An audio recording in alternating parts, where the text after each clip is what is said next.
Hello and welcome to the Optimum Living podcast. I hope you're well. In today's episode, we will once again be delving into the core elements of marathon preparation. In our previous episode, we uncovered the first 4 out of 8 marathon training pillars, where we discussed indispensable training strategies, nutrition protocols, effective recovery, as well as supplements and their ability to fortify your marathon readiness. In this second and final installment, covering the fundamentals of marathon preparation, we'll be unraveling the remaining 4 pillars. We will explore the essential and non-essential marathon training equipment, as well as the myriad of benefits and potential drawbacks this endurance endeavour offers. Furthermore, I shall be sharing my personal voyage, preparing for the challenging Yorkshire Marathon and also doing the Yorkshire Marathon. I'll relay my race day experience, providing a first-hand insight into the account of the trials and tribulations that come with marathon training. Later on in the show, we shall examine and dissect the latest news and thought-provoking studies related to marathon training, ensuring you stay informed and inspired on your quest for optimal living. Expect to hear how choosing the correct running super shoe can help lower your oxygen consumption when running, how reducing your stride length while running can reduce the risk of injury, while cardiac arrest is more likely to occur during an endurance race than in training, and how a first-of-its-kind study determines whether foot placement when running can lead to injury. Okay, so whether you're a seasoned marathon enthusiast or a newcomer into the fitness world, the Optimum Living Show shall be your trusted guide on the path to a more informed and in turn healthier, fitter, and more fulfilled existence. Enjoy the show.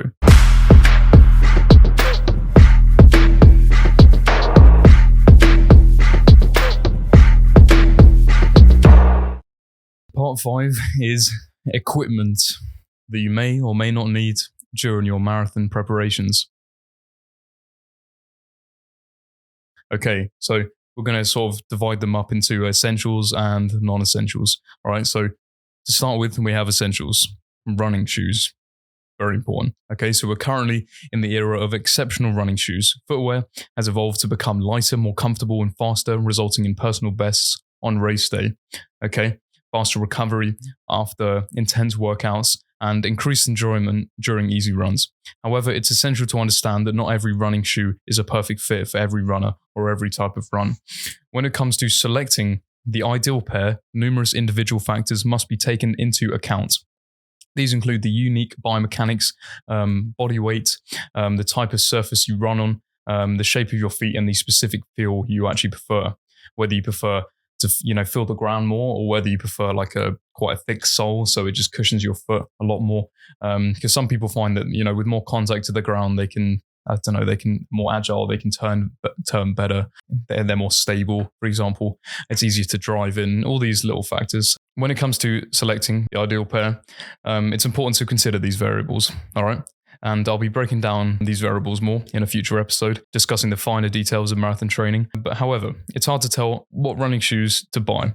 But the general recommendation is to buy a pair of robust, high-quality road running shoes with a thick sole that will support you during your marathon training. Okay, will hopefully support you during the whole of your marathon training, that being maybe 6 months. Okay, so you've got to have a good pair of high-quality, robust shoes that are going to support you during that 6-month period, because you can imagine all the miles that you'll be covering during those 6 months. You don't want your pair of shoes to just break down after a couple months, because your running shoes can be expensive nowadays. But then again, generally, you pay for what you get. The more expensive you go, generally, depending on the type of running shoe, they're high quality, they're more robust, they're going to last longer. For example, over the whole of my marathon prep, from April to October 2023, I covered just over 400 miles in a pair of Cloudmonsters by On Running. The Cloudmonsters are a comfort-focused road running shoe with a carbon plate, which helps propel you forward after every step, and they cost me £160, and they have been extremely solid throughout the whole of marathon prep. I would highly recommend buying a pair of Cloudmonsters by On Running. They're a Swiss brand, extremely high quality. I've finished my marathon, I think my overall mileage is something like 430 miles over 6 months. And obviously shoes have like a mileage. You should only do a certain amount of mileage in them, or only keep them for a certain amount of time due to the material deteriorating. But yeah, they're probably reached the end of their shelf life. However, they don't really look it. You can still use them as your daily wearer, but to do more marathon training and to cover high distances on road, I'll probably need to get a different pair of shoes. However, they're still extremely solid. They haven't fallen to bits. They're still in one piece. They're excellent. Couldn't recommend them enough, really. And they look cool as well. Mine are all black. I think they look sick. All right. So if you have the resources, I would recommend you buy 2 pairs of running shoes during your marathon prep, because you're going to be covering a significant amount of miles. And the general recommendation is to replace a pair of shoes after 300 to 500 miles. There's quite a bit of variation there, 300 to 500, because it depends on the type of shoe that you actually get, how robust they actually are. Even if they are extremely robust shoes that are going to go 500 plus miles, it's best to have a say like a marathon day pair. So you have your daily wearers that you train all the time in, and then maybe once every couple of weeks, you do a kind of mock marathon where you do your long run at marathon pace and you whip out a pair of specific shoes that you're going to wear on marathon day. So you have 2 pairs, all right? So for those purposes. So yeah, like I've come to find during this prep, I could have definitely done with a pair of brand new shoes for marathon day. I feel like that would have definitely enhanced my performance. And the shoes that I wore on marathon day, my Cloudmonsters, they were a little bit, they're a bit worn. Let's just say they'd done 400 plus miles before marathon day. So they're a bit worn. But then again, everything went smoothly. My feet didn't really hurt. So, there's that. As we've discussed previously, we're just going to quickly go over shoe mileage. All right. So established recommendations state that you should be replacing your running shoes every 300 to 500 miles, as I said, or 500 to 800 kilometers, or just every 6 months, depending on your running shoe. So to put this into perspective, running approximately 25 miles per week implies that your running shoe should be refreshed every 12 to 20 weeks, or every 3 to 5 months. If you're averaging 30 miles a week, that's 10 to 16 weeks, or every 2.5 to 4 months. For those averaging 35 miles per week, that's 8 to 14 weeks, or 2 to 3.5 months. Lastly, if your weekly mileage reaches around 40 miles, you'll typically need to consider new running shoes every 7 to 12 weeks, or 2 to 3 months. High mileage runners who are hitting 50 miles per week will get just about 6 to 10 weeks, or 1.5 to 2.5 months out of a pair of running shoes. So yeah, depending how much mileage you're covering during your marathon prep, whether you're a beginner who's probably covering around 30 miles per week in height of their training, or like an absolute veteran who's covering like 50, 60, 70 miles plus, you'll know what to do if you're a veteran. At that point, when to replace your shoes when they're lacking. But just, of course, it's important to remember good shoes that are in good nick, will definitely help with your performance. Shoes that are in bad nick may be detrimental to your performance, of course. You shouldn't always follow distance recommendations. The 300 to 500 mile, mileage is that's just kind of like guidelines. It's just a ballpark of when you should replace your shoes based on distance. However, the materials used to construct running shoes often break down after a certain amount of time, not just through usage. So the materials have a shelf life, if you like. So replacing your running shoes every 6 months, probably best practice. Even if you've only accumulated like 200 miles or something in those shoes, even if haven't worn them too much, the materials will have deteriorated slightly, okay? Which is a shame. They may look in excellent nick, but they're probably not going to perform optimally. Okay, so the next essential is running shorts. So a good pair of shorts is crucial for marathon training, both for men and women, because they provide comfort, moisture wicking, temperature regulation, and freedom of movement, which are essential for long distance runs and performance. However, you do not need to get fancy. All right. Your average pair of generic sort of like sports gym running shorts should be fine. Like, they should do the trick. Just make sure, most importantly, that they fit comfortably. So, for example, the whole of marathon prep, I used a pair of just regular Nike sort of gym shorts, and I like them so much and they fit so well that I bought 2 of the same pair. Okay. And they were just very comfortable during long runs, and they had pockets so I could put gels in them and stuff like that.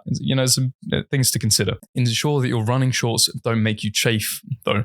All right, be mindful when shorts are too short, because it may induce chafing between the thighs. If you like training in running shorts, make sure to purchase some anti-chafing cream. Keep that on hand at all times during your long runs when you're, covering a lot of grounds and potentially inducing a lot of chafing. All right, just, because you don't want that while running. I've had that. It's extremely uncomfortable. So the material, aim to buy polyester shorts. All right, so avoid cotton-based shorts. Polyester is what most running/gym shorts will be made out of. Polyester is a lightweight, elastic synthetic material that moves with you for a good range of motion. It's excellent at drying quickly and staying dry for longer for a comfortable workout. Cotton, on the other hand, can be moisture absorbent. Once they absorb a load of water, they can become heavy, and they're also slower to dry as well. So you don't want to be doing that, especially if you're sweating lots or you're running in a place where it rains a lot. One absolute essential, which I believe in quite a lot, is sports boxers, like longer boxer shorts. If you're a bloke, obviously. So for all the blokes out there, I would highly recommend investing in sports boxer shorts or some longer boxers that travel further down the thigh. They're almost like short length. They'll help reduce chafing, and they're more comfortable for everyday wear, as well as when you're embarking on long runs or just sort of any run in general. They're made for optimal sports performance, so I would highly recommend. Like Calvin Klein's, I'm sure they'll be comfortable, and you don't have to worry too much about boxers. It's not an absolute essential, but I would highly recommend replacing the Calvins for some proper sports boxer shorts that travel quite far down the thigh. So essentials: running top and vest, of course. So I would consider a decent running top or running vest, not just some sort of like cotton t-shirt. Probably wouldn't recommend that. So wearing a good running top when running is important for several reasons. So moisture management: high quality running tops are often made from moisture wicking materials that help move sweat away from your skin, keeping you dry, and it reduces discomfort and prevents you from chafing during your run. Again, eliminating chafing at all costs is highly important. You want to be as comfortable as possible because your body is fighting for its life. You don't want to just, have to worry about chafing as well just because of your outfit choices. All right. Secondly, a good running top or vest, usually most of them have temperature regulation, so they come in various styles and thicknesses, allowing you to choose one that suits your weather conditions. So some are designed for warm or cooler weather, while others are lightweight and breathable.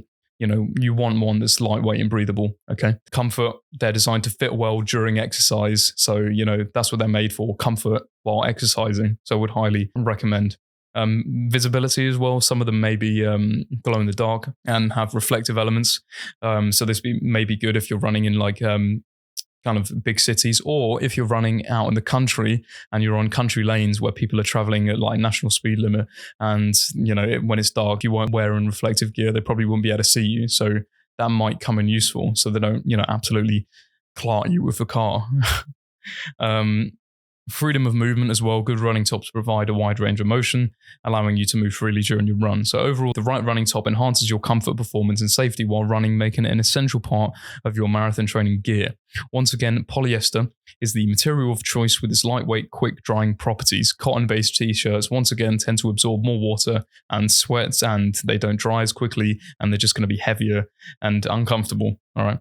We all know what it's like having this is a cotton t-shirt, like having a soaking wet cotton t-shirt just becomes heavy and just unbearable, and it takes ages to dry. Personally as well, I'd actually recommend vests over tees, simply because you stay slightly cooler. You can regulate your temperature better, and it makes a large difference when running for a long period of time or when running in high temperatures. Ideally, I would train topless at all times, but here in England, the winters are quite mild, but they're still a bit too cold to run topless. And of course, people think you're a bit mental, and they'll probably look at you, with disgust if you're doing that in winter. But in summer, it's perfectly fine. And I would highly recommend running topless, if you live in areas with high temperatures. But if you're a girl, you can run topless if you really want. But running in just a sports bra, I can imagine, will be similar and will still keep you cool. On the topic of sports bras, I can imagine if you're a girl, getting a good sports bra is essential. And, I can theorize why they'd be useful, especially if you're a girl with a larger bust, let's say. Next on the list of equipment, we have a running watch. Okay, so a running watch can be highly useful for marathon training, as it provides real-time data on essential metrics like distance, pace, heart rate, calories burnt, and much more. This information helps runners track their progress, optimize their training, set and achieve goals, and ensure they stay within their desired training heart rate zones, ultimately improving performance and enhancing your overall running experience. So when you're running a workout or race that doesn't include mile markers, it's important to know how far you've actually run and how far you have to go. Knowing your pace can also help you to self-correct when you're trying to hit a time goal, for example. Some people may not like to look at their watch while running, as it may discourage them and make them disheartened if they haven't actually run as far as they thought they have. However, it depends on the individual whether that's the case. I remember at school when I was, I never tried to look at the clock during lessons because it always made time pass a lot slower. Maybe if I felt like time really had gone past, then maybe I'd have a glance. But, on the whole, I tried to avoid looking at the clock. An interesting study, actually, by the University of Birmingham in 2022 showed that when receiving regular feedback during a task, people who were mentally fatigued performed just as well as a control group who didn't receive feedback, actually. So this means that even if you're mentally taxed before a run, having something like a GPS tracker to provide real-time data on your run may help keep your performance in check. As it stands, mentally demanding cognitive task engagement induces mental fatigue, impairing subsequent muscular endurance performance. For example, you work at a desk all day, you get home after a long, stressful day, you wonder why you're tired because you haven't physically exerted yourself. It's just because the demanding cognitive tasks you've engaged in throughout the day at the office induce some degree of mental fatigue and subsequently physical fatigue as well. So the study found that providing visual performance feedback to a mentally fatigued person can maintain their muscular endurance performance, okay? So even though mentally it may affect them, their muscular endurance performance remain the same. So this performance effect was not accompanied by changes in self-report measures of fatigue, exertion, vigor, and motivation. The overall results of the study were that visual performance feedback mitigates the negative effects of mental fatigue on physical endurance performance. So checking your watch during a run, despite being debilitating if you still have far to go, will not translate to reduced mental and physical performance, okay?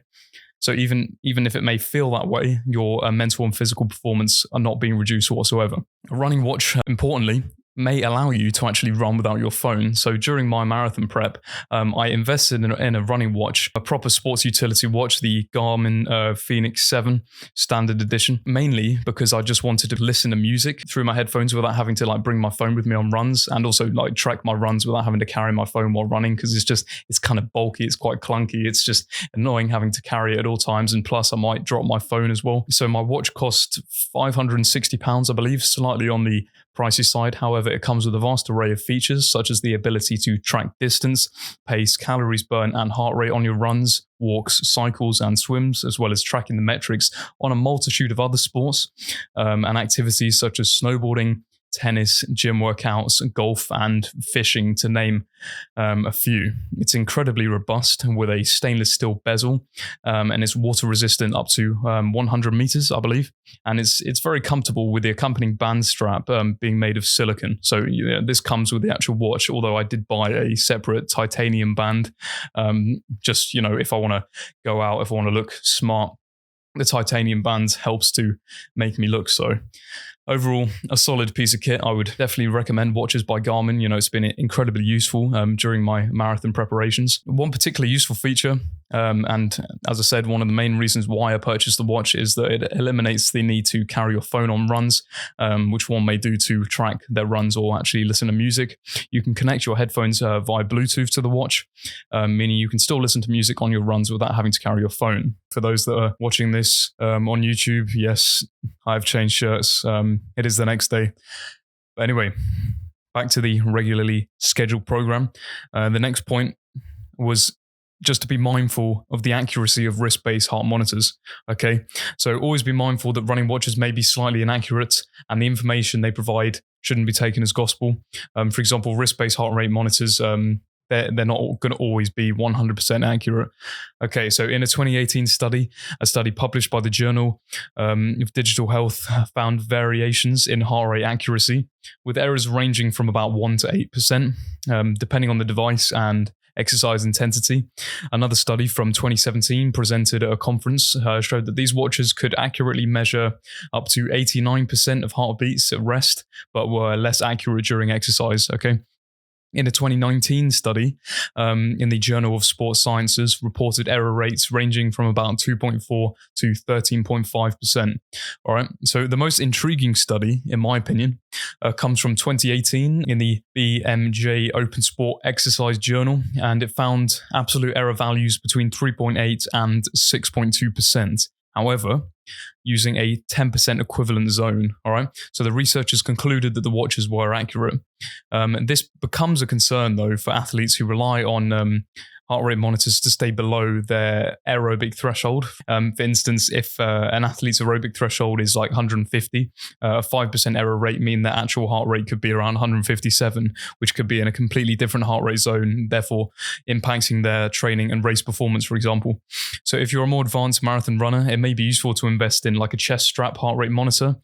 Chest heart rate monitors are preferred by more professional athletes who take running quite seriously over wrist-based heart monitors due to their accuracy, consistency, and direct measurement of heart signals. Okay, so they also offer compatibility with fitness equipment, longer battery life, and are especially valuable for high-intensity exercise. I didn't use a heart rate monitor for my marathon prep. I didn't really rely too much on the information given by my watch, obviously apart from the distance metrics, but like the heart rate, I wasn't considering that too much. So on my easy runs, I just took the recommendation that you're doing an easy run if you can run and hold a conversation, at a conversational pace, they call it. So yeah, I would just kind of feel it out. I knew what was easy on my body and I knew what was difficult. The next one, this is not essential but very useful, as we were talking about, a chest strap heart rate monitor. Or just a more accurate heart rate monitor, one that isn't a wrist-based one. Okay, so it's more valuable for marathon training because it helps runners gauge the intensity of their workouts by tracking their heart rate. Athletes can ensure they stay within their specific training zones, optimizing their efforts for endurance, recovery, and performance. It also helps prevent overexertion and enables more precise training adjustments, leading to more effective and efficient marathon preparations. Right, so other non-essential running accessories can include a phone holder, headphones. I do recommend a good pair of headphones. Most of the time I'd run without headphones, but on the odd occasion when I quite fancy putting on headphones, it was amazing. And the run is high combined with like a beat drop or something like that, because I like listening to my like trap music, my rap music, high-paced music like that. It's amazing. Yeah, it really helps with running sometimes. However, it can be to your detriment though. So if you get a really good song coming up, you almost just, I don't know, you get like goosebumps and you just kind of run a bit faster than you probably should. Say if you're on an easy run, you should be running slowly. You don't want music to kind of like hype you up and, get you to overexert yourself. But yeah, headphones I would recommend, but obviously they're non-essential. A bottle carrier, if you want to run with water, you can get one that you can kind of like slot your hand into, and the bottle is strapped to like the outside of your hand. You can just run along like that. Running sunglasses.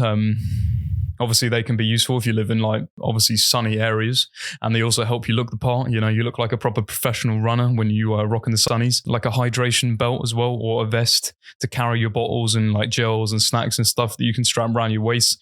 A lot of people I've seen use that, and that can come in useful, especially if you're on like seriously long like ultra marathons where you need like a lot of fuel, a lot of gels. A lot of water, you're out in the sticks and you don't have access to all that. So yeah, it'd be good to carry rather than just like stuffing it all in your pockets or like holding it while you run.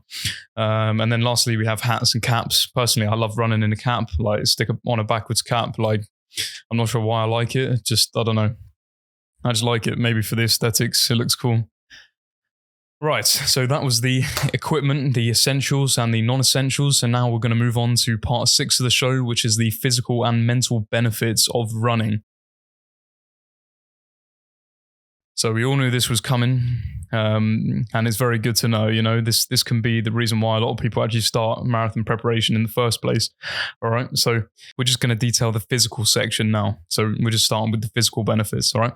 So marathon training has been proven to improve cardiovascular health by decreasing blood pressure and resting heart rates, and potentially reversing the aortic stiffening process that occurs with aging, which is associated with an increased risk of cardiovascular conditions. I mentioned aortic stiffening, so I'm just going to define that real quick. Aortic stiffening is the loss of elasticity in the aorta, the body's largest artery. This condition can increase blood pressure and lead to cardiovascular issues. It is often related to aging and factors like high blood pressure and atherosclerosis. Running also produces mood-lifting endorphins, which can bring feelings of euphoria, a natural feel-good hormone produced by the body. However, the runner's high is often elusive for most runners, although personally, I experience the runner's high just because I don't know, I really like PRing or just like almost proving myself wrong. Sometimes I don't like, I really don't feel like going on the run, but I do it anyway, maybe get some music going or whatever.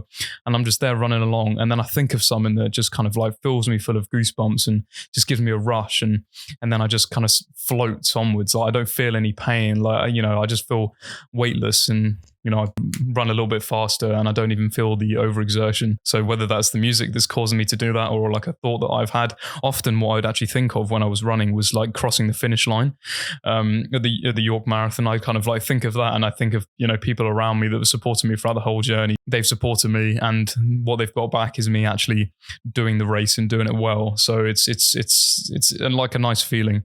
And also, I don't know if you're that type of person that can, imagine you crossing the finish line in front of your crush, whatever, and your crush is there just like, jaw on the floor because of your fucking awesomeness, crossing the finish line. I don't know. Stuff like that can help you achieve the runner's high. Not that I would know. Anyway. Mental health can also be improved. Although this is the physical section, just quickly mention that mental health can also be improved by training and completing a marathon. Running can build confidence, self-efficacy, and alleviate depression and anxiety. So it's got a lot of benefits, all right? Benefits to do with longevity as well. Running has a significant impact on longevity. So in general, runners have a 25 to 40% reduced risk of premature mortality and live approximately 3 years more than non-runners, okay? So running teaches you to set goals as well. So goal setting is a fantastic way to improve productivity in any facet of your life. Running is one of the easiest ways to practice goal setting and working towards a goal because it naturally lends itself to like fitting into the SMART principles, that being like specific, measurable, attainable, relevant, and time-bound. So running increases your aerobic capacity. So VO2 max is a measure of your aerobic capacity or the maximum amount of energy your body can take in and use during exercise. The higher your VO2 max, generally the higher your lifespan is and also your aerobic fitness in general. Running strengthens your immune system. As most people know, some of these are probably a bit more obvious than others. Although overtraining and isolated hard workouts can often depress your immune system, moderate intensity running can strengthen the immune system, helping you fend off illnesses. Like, just don't overexert yourself, basically. Don't overtrain, and then you should, reap all the immune supporting benefits that, you get with running, all right? Studies have shown that aerobic exercise can reduce inflammation and support the gut microbiota that fights pathogens and also improve the activity of immune cells and reduce the risk of infections as well. So running and general leisure time physical activities can also reduce the risk of cancer. A 2016 study by JAMA medicine concluded that leisure time physical activity was associated with lower risk of many cancer types. Healthcare professionals counseling inactive adults should emphasize that most of these associations were evident regardless of the body size, smoking history, supporting the broad generalization of findings that leisure time physical activity can reduce chances of getting cancer. Running can also improve your memory and executive function if you're an older person. All right. A 2012 study published by Springer Link explores the link between regular aerobic exercise and executive functioning in healthy populations. It found that in older adults, regular aerobic exercise can improve task switching, selective attention, inhibition of prepotent responses, and working memory span. However, more research is needed to determine if this relationship reflects exercise engagement. In young adults, the lack of data makes it difficult to determine the specific benefits of aerobic exercise on different aspects of executive functioning. All right. This little subtopic is called Inactivity is a Killer. All right. So some people have asked me about my marathon running, inquiring about how healthy it actually is and whether too much running can be detrimental to your health, referring to the deterioration of your knee and hip cartilage and joints, for example. All right. However, I always say to these people that excessive running is still superior to inactivity as a whole. Of course, inactivity is a killer. The World Health Organization has reported that 6% of premature mortality is related to physical inactivity. Other recent review indicated that physical inactivity causes 9% of all-cause mortality worldwide, which is a pretty impressive statistic. So physical inactivity has been cited as the fourth leading global risk factor for death, especially in middle to high income countries after high blood pressure, cigarette smoking, high blood glucose, obesity, and high cholesterol were found to be the fifth and sixth leading cause of mortality in these middle to high income countries. So any amount of running, even just once per week, is better than no running at all. But higher doses of running may not necessarily be associated with greater benefit, for example. So it's not necessarily true that if you run more, you gain more of a benefit from running. It's important to remember that it doesn't equate to just more health benefits, like the more you do of it. Often it's actually the opposite. You know, if you run excessively and kind of stress your body out and your nervous system out, like, you know, constantly on a daily basis, then it's often going to be detrimental to your health rather than actually beneficial for your health. Can running be unhealthy? Some recent studies suggest that excessive endurance exercise, or EEE, such as habitual running, may cause adverse effects on cardiac structure and function. Some postulated mechanisms linking EEE to potential adverse effects include increased vascular oxidative stress and inflammation, myocardial fibrosis, and structural changes in the heart. Just to quickly define some of the things that I mentioned there. So vascular oxidative stress is a result of an imbalance between the production of harmful reactive oxygen species, or ROS, in the blood vessel walls and the body's ability to counteract these damaging molecules. All right. So myocardial fibrosis is the formation of excessive fibrous tissue in the heart muscle, which can impair its function and lead to various cardiac issues. Examples of fibrous tissue include tendons and ligaments, for example, which connect muscles to bones and bones to other bones, respectively. All right. So when you become overtrained, you stop making progress. Actually, your strength goes down, your mile time often goes up, you get slower, you get weaker, and your mood worsens, and you get sick more often because your immune system is impaired somewhat. All right, even elite runners who run over 100 miles most weeks consistently live longer than average. However, they may not live longer than people that just run recreationally. Very important to remember. Obviously, excessive training has its performance benefits, we must mention. So if you're trying to reach a certain milestone, you have to train hard and you have to push your body to its limits to successfully, progressively overload and in turn make progress. Like, obviously, you're going to get better if you run more often, practice more often. If you're going for a goal, if you're an elite athlete, like an Olympic athlete, something like that, of course you're going to overtrain, a lot of the time. That's just how you win, basically. It's because if you don't overtrain, then someone will be overtraining and they'll probably beat your time or run faster than you, whatever it may be. Right, joint health and cartilage, etc. So if you're a regular runner, no doubt someone at some point has said to you that running is bad for your knees. More than likely, it was a non-runner. But there is plenty of evidence to say that the benefits of running far outweigh the risks. So that includes the effect on your knees. Obviously, the amount you run is a crucial variable. If you run like David Goggins, for example, you'll probably end up with knees like David Goggins, who has zero cartilage left in like both his knees, and his like meniscus is like absolutely rock solid. And he's had like multiple surgeries on his knees and his hips, whatever. Like, yeah, he's got like pins through it. Yeah, you name it. His knees are fucked up. A study published by PubMed titled The Association of Recreational and Competitive Running with Hip and Knee Osteoarthritis, a systematic review and meta-analysis. That's the title of the study, all right? The excessive loads, high volume running, as well as insufficient loads, inactivity, can have negative effects on joint cartilage compared to those engaging in light to moderate levels of physical activity or running. The difference in outcomes depends on the frequency and intensity of running. So the review involved 25 studies, including 125,810 people, concluded that only 3.5% of recreational runners had hip or knee arthritis, similar for both male and female runners, I should mention. Whilst sedentary non-runners, 10.2%, and elite, ex-elite, or professional level runners, 13.3%, had higher rates of knee and hip arthritis. All right. So the mental benefits we're moving on to now of training for a marathon and running in general, I suppose, is stress reduction. Funnily enough, even though it might be quite stressful knowing you've got a marathon coming up and you've got to train for it. Anyway, stress reduction. Regular exercise such as marathon training can reduce stress by releasing endorphins, which are natural mood lifters, all right? Improve the moods.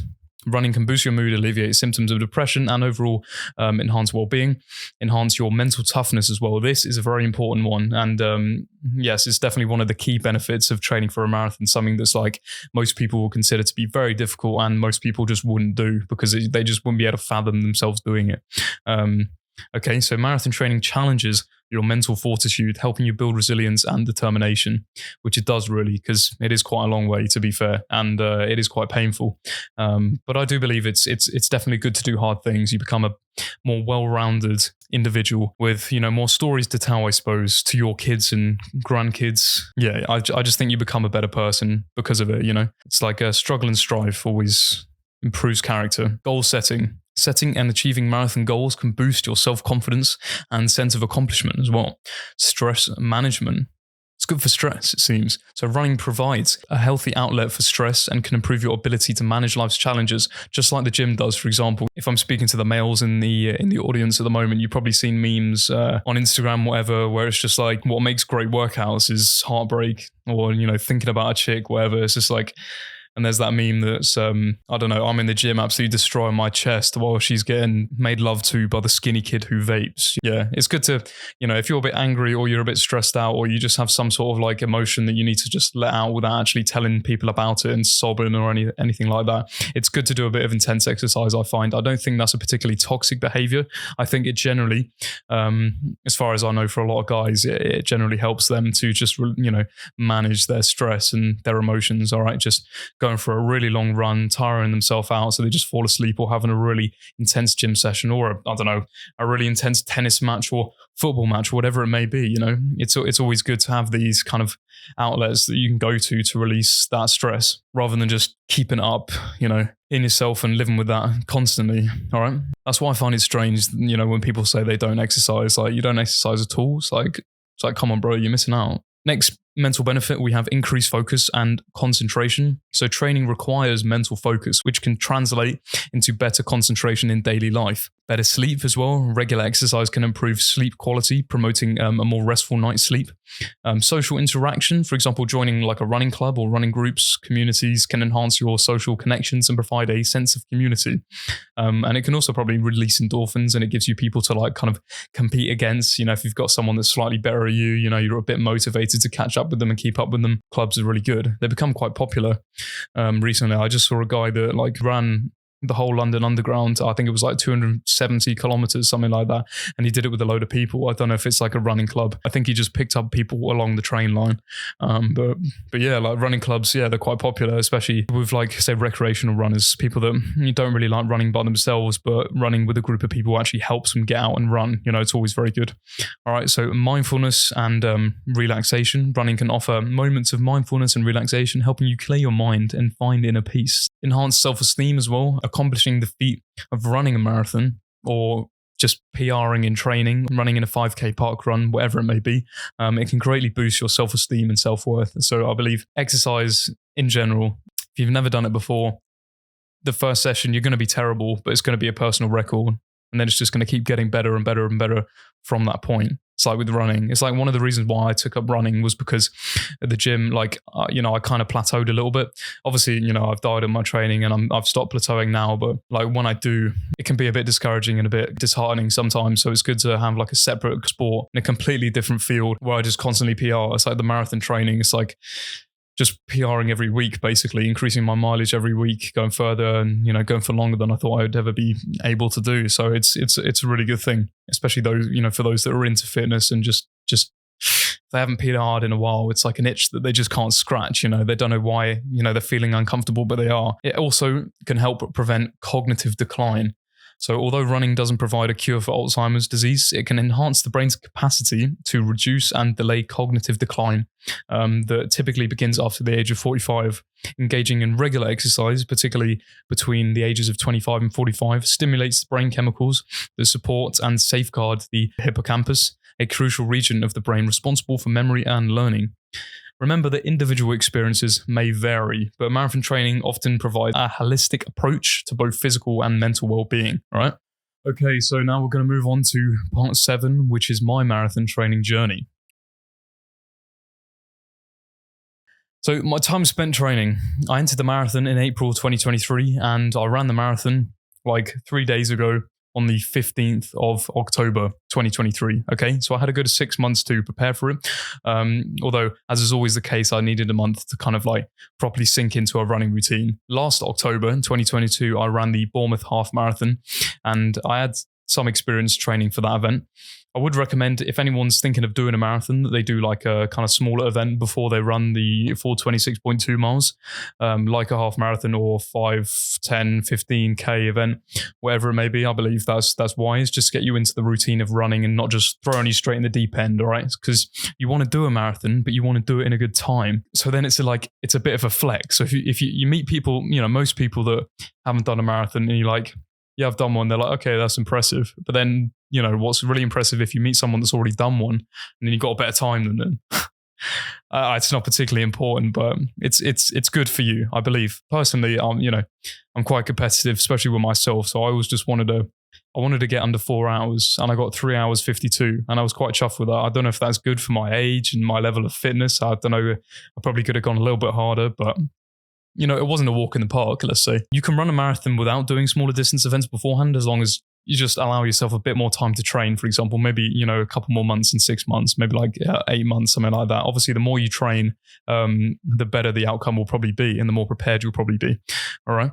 So if you're thinking of training for a marathon and you haven't run avidly in the past, say you're an absolute beginner who wants to go straight into the real thing, it's best to leave yourself as much time as possible to train at least 6 months. Like I gave myself 6 months and I'd done a half marathon before, so at least 6 months. My training, it went like this, all right? So I trained 3 times per week. So I did an easy run, I did a tempo run, and I did my long run. Basically in that order: easy run first, tempo run, long run at the end of the week on a weekend. So the easy run was on a Tuesday or Wednesday. Tempo run was Thursday or Friday, and then the long run would always be on a Sunday. I began to run at low mileage, obviously, at the very beginning of my training, and I gradually worked my way up to like 35 to 40 miles per week. I kind of peaked at around 40 miles per week for about 3 weeks at the very end of my training. So on weeks where I covered this amount of miles, my easy runs would be about 6 to 8 miles. My tempo runs 8 to 10 miles, and my long runs are from like 14 to 20 miles. Obviously, 20 miles kind of around that region. That was towards the end of the training. So I began training in April. As you know, the marathon was in October, and I entered the peak of my marathon training around late August, early September, I think it was. So during this time, I was roughly running between 30 and 40 miles a week, as I said. Stat to mention, around mid-September, I covered 60 miles in 10 days, which is not too bad. That was just something that I remember from training, whatever. So insight into my gradual increase of mileage throughout my marathon prep. This is just a breakdown of purely the long runs. So the maximum amount that I ran in April was 6.25 miles. That was considered my long runs. That was the longest run I did in April. Obviously, I was warming up a little bit. I was a bit rusty because basically after the half marathon, I just did an extended bulk and I didn't run the entire time. So I gained like 15 kilos just bulking up. And, around April time, I was still like 90 kilos, whatever. So I was carrying a few extra pounds and I was a bit rusty. So 6.25 miles or 10 kilometers was my April max. Then my May max was 8 miles or 13 kilometers. My early June max, so June 11th, it was 10 miles or 16 kilometers. My mid-June max was 15 miles or 24 kilometers. My July max, so this was on like July 10th, I believe, and it was 16.25 miles or 26 kilometers. However, I specifically remember that on that run, I suffered greatly. I don't think I fueled correctly.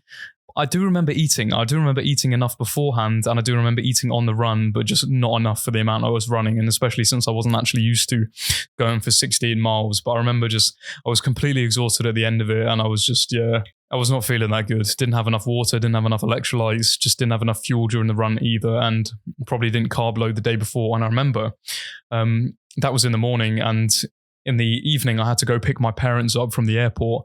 And on the way to Heathrow Airport, I live about an hour away. On the way to Heathrow Airport, I cramped up so badly in the car. I remember I was driving, my right leg cramped up. And then immediately after, my my left leg cramped up just because I was squirming because of the right leg, and then I just had to pull over quickly on the side of the road because the cramp was so fucking unbearable. And then I was laying on the grass on the bank by the side of the road for like, it was a good hour, just kind of laying on my back, and loads of people were stopping thinking I'd had, something serious had happened, like I was having a heart attack or something. But yeah, that was good fun. So just, remember to stretch before and after. Remember to have enough electrolytes so you don't cramp the fuck up afterwards on the way to picking your parents up from the airport. Anyway, moving on. So my August max, this happened on August 20th. It was 15 miles, 24 kilometers. Admittedly, I didn't increase the mileage in August. I didn't progressively overload in August. However, the overall training frequency and overall volume increased dramatically for sure.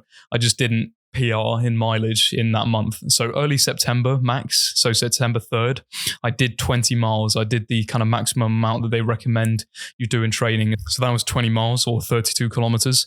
And then late September, my max this was on the 26th, my max was 18 miles or 29 kilometers. And then the early October max, because the race was on the 15th, this was on the 6th of October, was 14 miles or 22.4 kilometers. So, nothing too crazy. So my overall training mileage in total, including the actual marathon, was 442.8 miles. So I'm quite happy with that. I did it in one pair of shoes as well. So I really use those shoes, although they still look in pretty good condition after all that mileage, after all that abuse, after shredding the tarmac for 442.8 miles. Just credit to the design and build quality of Cloudmonsters by On Running. This is not a sponsored video, although I wish it was, because I'd love, a lot of free pairs of those trainers. I'd probably replace them every 100 miles if I had an unlimited supply and I was sponsored. Soon come, hopefully.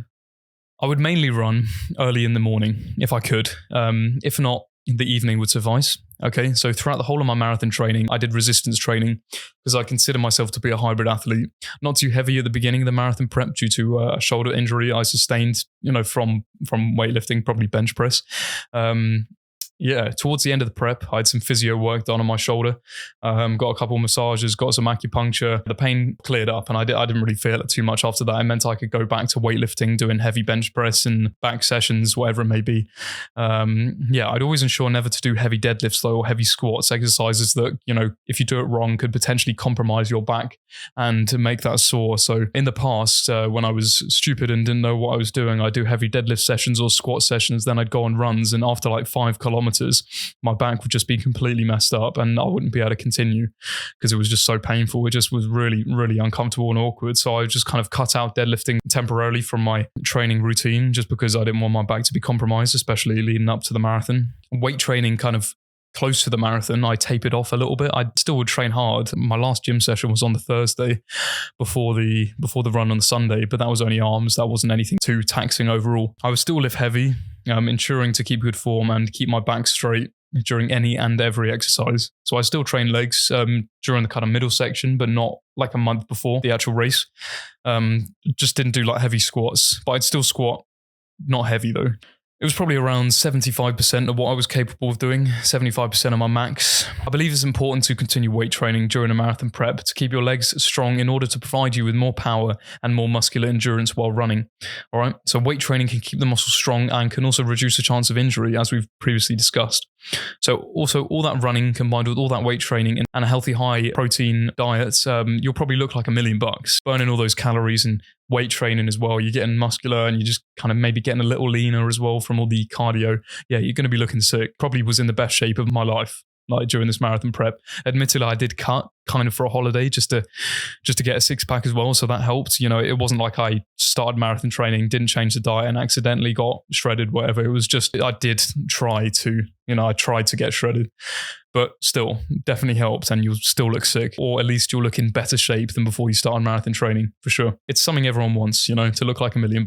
Everyone wants that. So you may even sign up for a marathon just to get in good shape. That end goal might force you to put in the work. So if that's a motivator for you, then, you go, mate. That's always good. So getting shredded. As I mentioned, I got shredded during this marathon prep, just lost quite a lot of body fat, quite a lot of weight in general, just to be lighter whilst running the marathon. As well, because I wanted to look good for a couple of holidays I was going on. I went to Wales and I went to Greece. Yeah, not the Wales is like fucking like Monaco or anything like that. Like, you know, but yeah, I just want to look good because obviously I'll be having my shirt off. Same with Greece as well. Greece is very warm. And, you know, you want to look good on the beach. You want to have a good beach bod. All right. So when beginning my marathon prep in April, I was coming off a bulk, as I mentioned. Basically, I was bulking since the end of the half marathon in 2022. So around 6 months of eating 5,000 calories or around that. Probably more some days a day, and weight training 4 to 6 times per week. So during that period, since the half marathon, I did very little running or cardio. I believe that I probably did one run in, you know, in that bulking period, which was a measly 5K in like December, which felt pretty rough. So when I entered the marathon, I weighed 91 kilos or 200 pounds for you Americans. I was strong, but I felt like I could lose a few kgs and get down to a lighter, more nimble weight, as I believed it would help me run. I felt the extra fat I was carrying from the bulk was unnecessary, and I wanted to give myself as much of an advantage as possible. So I decided to get shredded, basically. You know, simple as that, mate. Just get shredded. Easy. Help you out. Sort your life out. So at the end of May, I started the cut. So every week from the 22nd of May, I dropped my daily calorie intake by 500 calories. So 1 week, it was 4,500 calories. The week after, it was 4,000 calories, etc. until I reached about 2,500 calories, which was the lowest I was prepared to go since I needed, you know, some energy to fuel my runs and my weight training. I mean, 2,500 calories is nothing. My appetite is ravenous, absolutely ravenous. 2,500 calories. Yeah, I did have quite some discipline back then to be able to kind of maintain that. And I think I maintained that for about 4 weeks until I reached 77 kilos. I didn't really have a goal weight in mind. So in 2 months or roughly 8.5 weeks, I lost 14 kilos or 30 pounds, which to be honest is quite a lot in that time frame. Maybe I lost the weight too quickly and I could have just cut a bit more gradually. However, I was graduating from university on the 21st of July. Okay, so 2 months after I started the cut. So I wanted to look slim and handsome for that. All right. So I was going on holiday the day after. As I mentioned, I went to Wales. So I was going to Wales the day after. So it was another reason why I wanted to look, you know, in good shape. I never had a goal weight in mind. I just wanted to lose body fat until I had like a defined six pack. During the whole time, my weight gradually went down. About a month into the cuts on the 26th of June, I weighed 82 kilos. So you could say I lost about 1.6 kilos or 3.5 pounds a week for 8.5 weeks, which is quite a lot. Now that I'm saying it, like 3.5 pounds a week for 8 weeks, it didn't feel like that much weight was coming off, you know, like when I'm just on a weekly basis, obviously I like kind of check myself out in the mirror just to see if I'm making any progress, but it's hard to notice on a daily basis, even cutting at that rate. But when you take progress pictures every month like I did, like you're a bit taken aback and you're like, holy shit, I cut that much weight. This is what I look like now. I just feel pretty similar. The weight loss was pretty fast and it's faster than I'd recommend. So if you want to lose body fat, it would be advisable not to lose weight at that rate. A slow, even rate of weight loss, such as 0.45 kilos or 1 pound, or 0.5 to 1% of your body's weight per week is best for a cutting diet. A study published by PubMed titled Achieving an Optimal Fat Loss Phase in Resistance Training states that a pound of weight should be lost every week on what's considered a gradual cut, a cut that's probably more sustainable for a lot of people. Because to be fair, to cut that much weight, I was doing a lot of exercise and I wasn't eating that much. Mainly, I was doing a lot of exercise. Like I was doing a lot of exercise. I was going to the gym 4 to 6 times per week. I was doing my marathon training, probably averaging about 25, 30 miles a week. And then I was also working my job, and I worked at a restaurant at the time because I was kind of at university at the time, and I worked in a restaurant and I was running about the restaurant, like accumulating steps and steps and steps, like every single shift. I didn't have a watch back then to track my steps, but I can imagine it was like, if I did a full day of work, it would have been at least, you know, a 40,000 step day, maybe. I don't know, that's quite a lot, but it was a lot of steps. I definitely burnt a fair few calories at work. So rapidly cutting and losing body fat can have detrimental effects on your health for several reasons. All right, for example, muscle loss. Quick weight loss often involves not only losing fat, but muscle as well. This can lead to a decrease in metabolic rate and loss of strength and functional muscle mass. Not great. And also, as I mentioned, I had a shoulder injury. So at the same time, I was cutting, doing excessive exercise and not training my right shoulder because it was injured. Like there would have been some muscle wastage, particularly in my right shoulder, which is very unfortunate. But now that I'm back training again, I feel strong and I'm not like training for a marathon anymore. And it's probably, you know, I'm probably considering a bulk. Like it's looking good. I feel a lot stronger. I feel like I have more energy. It's good. You know, I feel healthy. Not that I didn't feel healthy doing the marathon, but it was just debilitating not being able to train my right shoulder, So nutrient deficiency, it can also lead to. So drastic calorie reduction may result in nutrient deficiencies, as you may not be getting enough of the essential vitamins and minerals just because you're consuming, very little foods. Muscle cramps as well. Insufficient calorie intake may lead to muscle cramps as the body lacks the energy and nutrients needed for proper muscle function. Energy loss, as I mentioned. Rapid fat loss can lead to lower energy levels, fatigue, and poor physical and mental performance.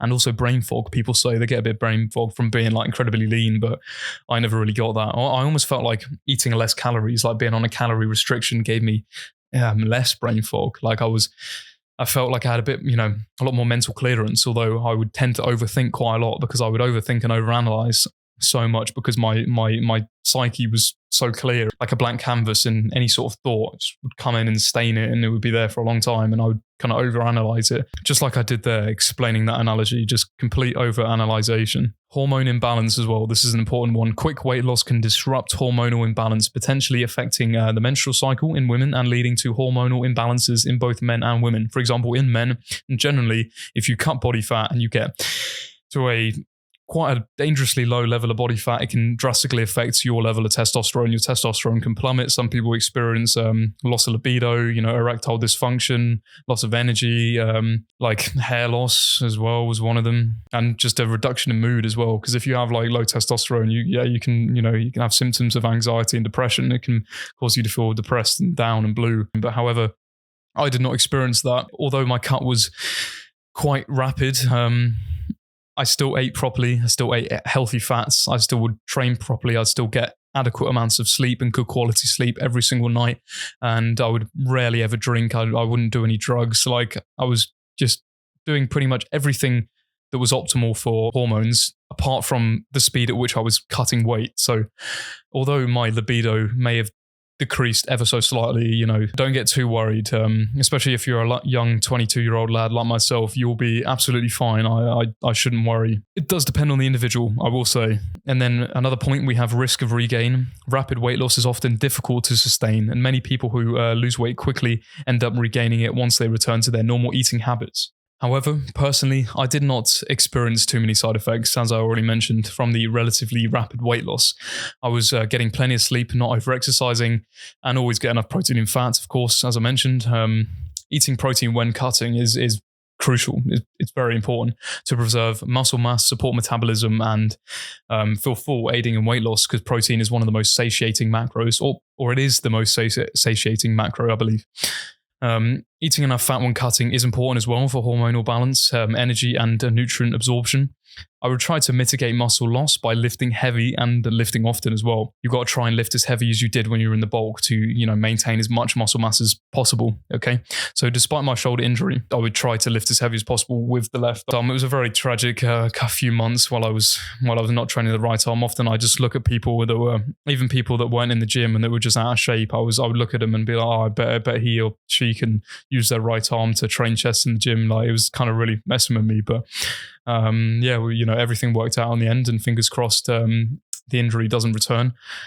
We can only hope. I'd always still have energy to run, of course, especially in peak shreddedness. I think my lowest weight was 74 kilos in the morning. So going from 91 to 74 kilos, yeah, that's a lot, man. That's a lot. And 17 kilos, I don't know, maybe 40 odd pounds, don't know how much that is, but it's a lot of weight, for real. But I think I was okay. I think because of my diet and my sleep schedule, I managed to kind of maintain my, testosterone and a decent amount of my muscle mass, despite me not training my right shoulder. Okay. My libido, although slightly diminished, was pretty solid. And in terms of running, I definitely felt the weight loss actually improved my ability to run faster and my ability to run more intensely for longer periods of time without fatiguing, which made sense. I was often surprised at the effect that it had, actually. I kind of, at one point I'd lost 10 kilos and I just was running at a mileage that I'd normally fatigue at, and I was just incredibly surprised that I was able to do this, and I was like, I can just go more. 10 kilos isn't too heavy. I didn't feel like it'd have that much of a profound effect, but it did. So there you are. There is a benefit to getting shredded during marathon prep, just not too shredded. So my shredding diet protocols. So for the first 4 weeks, or month of my cut, I followed the Paleolithic diet, or the paleo diet. So the paleo diet, also known as the Paleolithic or caveman diet, is a dietary plan that aims to mimic the presumed eating habits of our ancient ancestors. It primarily consists of whole unprocessed foods such as lean meats, fish, fruits, and vegetables, as well as nuts, and seeds, avoiding grains, oats, for example, legumes, peanuts, for example, dairy products, processed foods, and refined sugars.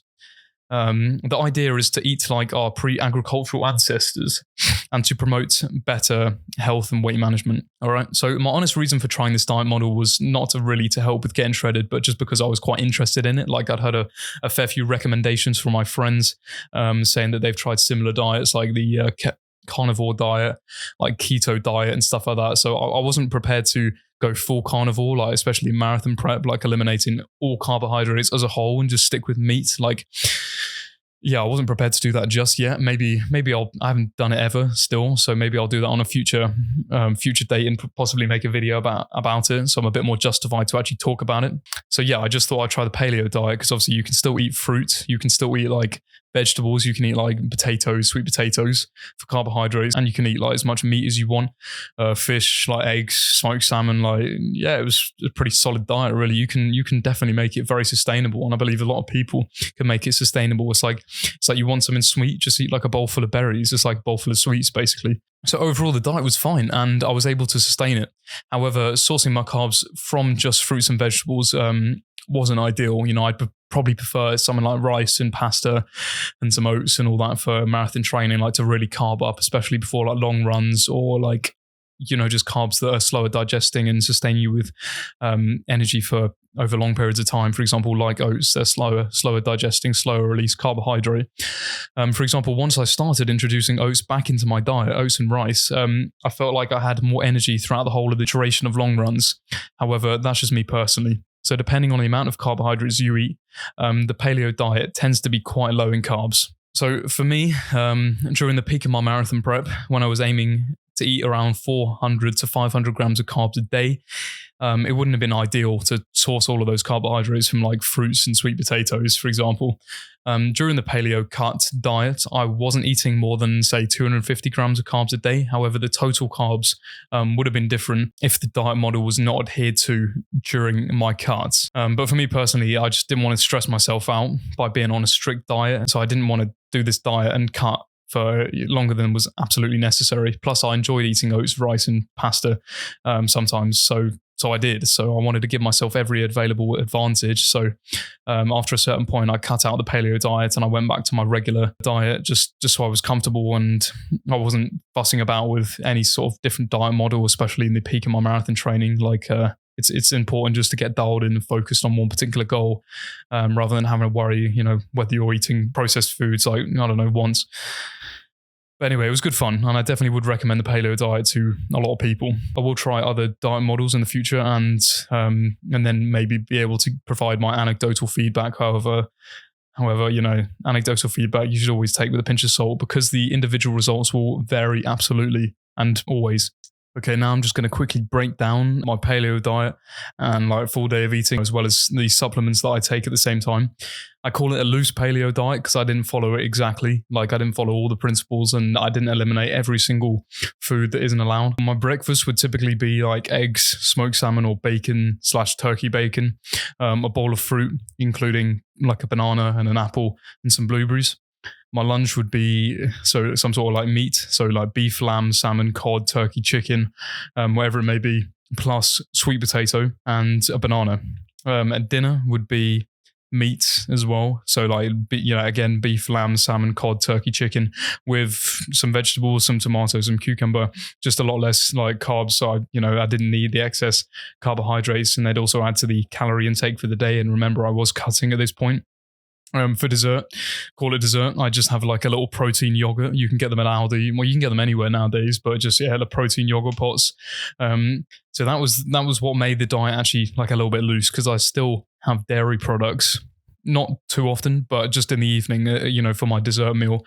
So I'd have the the protein yogurts, or I'd have some like just Greek yogurt with a bit of honey in it. But I never have any like cereal or rice or pasta or anything like that. I was pretty good in that regard. So I followed this diet at the start of prep and marathon prep, and I wasn't covering crazy miles at this point, so I decided it was like acceptable to cut and experience a new diet model at the same time. I acknowledged that sooner was better than later, and attempting to get shredded and like eat abnormally at the peak of my training wouldn't be a good idea. So regarding supplements at the same time, I would have a protein shake on the rare occasion. Again, that was what made it a loose paleo diet, because I would have dairy, and I'd have dairy in the whey, so the whey protein shakes, maybe once or twice per week. So I also took creatine and pre-workout from time to time, along with the standard multivitamin and magnesium pill. Okay, so my normal recommended marathon training diet. I wouldn't recommend this for everyone. This is just what I would do. This is almost like a recommendation to myself going into another marathon prep, because I believe this worked particularly well. So after my holiday, after graduation, so after going to Wales around the beginning of August, I started to increase the calories again. I scrapped the 2,500 calorie a day diet, which wasn't fun. I was hungry all the time, and ultimately, as the training intensified, I needed more calories to fuel my workouts, and I wanted to give myself every advantage possible. Okay. So from the beginning of August, as I mentioned, until the end of prep, October, I maintained around 4,000 calories a day, and sometimes on long runs, days where I was doing a long run, I'd probably bump it up to 4,500 calories a day, just to accommodate for the amount that I burnt on that day. It worked particularly well, and due to the amount I was training, I barely put on any weight, enabling me to maintain a pretty lean physique throughout the rest of prep, which was brilliant. Eating 4,000 calories a day and staying lean and shredded, it's ideal. It's like, it's good. Although I still didn't think that 4,000 calories was enough food. I was still absolutely ravenous. My appetite was bonkers. But there we are. We're probably going to increase it now that we've finished the marathon, during bulking season.